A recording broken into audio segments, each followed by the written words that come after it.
Hello and welcome to my presentation about geothermal heat flux predictions for Antarctica, a machine learning approach. More than 99% of Antarctica is covered by ice. Furthermore, it represents the largest potential source for sea level rise, which is why it is important to understand the dynamics of its ice sheet. Geothermal heat flux is an important boundary condition for ice sheet modeling because it can affect the ice temperature and rheology and can cause basal melting and decoupling of the interface between bedrock and ice sheet.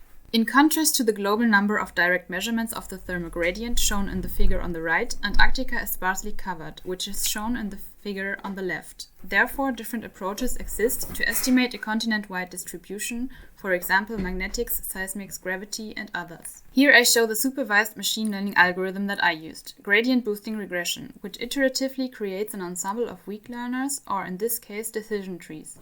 Each is additively fitted to the residual of the previous. More specific, it is a combination of a stage-wise additive expansion and steepest descent minimization. The trees do not try to predict the actual heat flow, but the gradient of the specified loss function. At each iteration of the gradient boosting procedure, we train and scale a tree to predict the steepest descent step. Saving the trees as an ensemble model enables to output predictions for any future sample. With this, we take advantage of the globally existing measurements, link them to their specific tectonic environment, and infer heat flux in regions without measurements. Prior to building the prediction model, values over 200 milliwatts per square meters of the available global measurements are deleted. The rest is then Gauss filtered for latitudes higher than -65 degrees, so the Antarctic values are not modified, and finally binned to 0.5 degrees.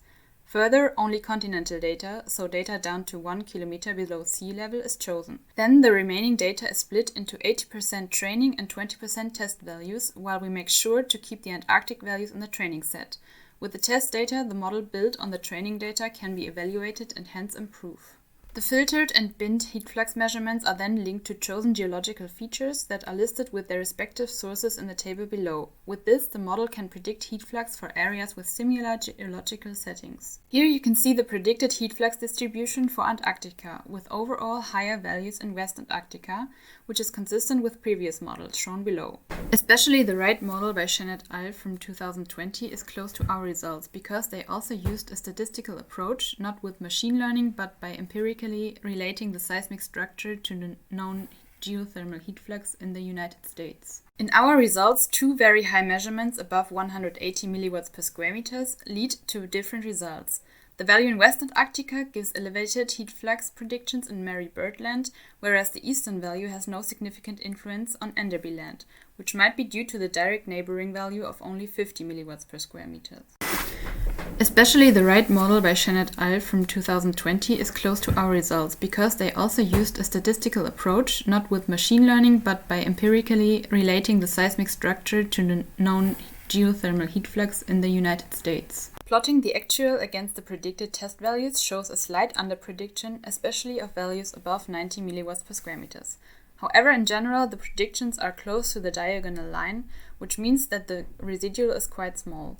The right figure shows the ability of the geological features to improve the model, and according to the algorithm, moho depth and distance to volcanoes are most important. So far, only global models were used to build the prediction model, although they often lack on information in polar regions and might be unreliable for Antarctica. Therefore, we replaced the global model with regional Antarctic moho and LAB depths. So in Africa and Australia, we replaced the global model with regional models because both continents might be tectonically similar to Antarctica due to their connection during Gondwana. The resulting heat flux, together with the difference to the global prediction, is shown below. It is visible that changes occur in West Antarctica on a smaller scale than in East Antarctica, which might come from fewer constraining measurements in the eastern part.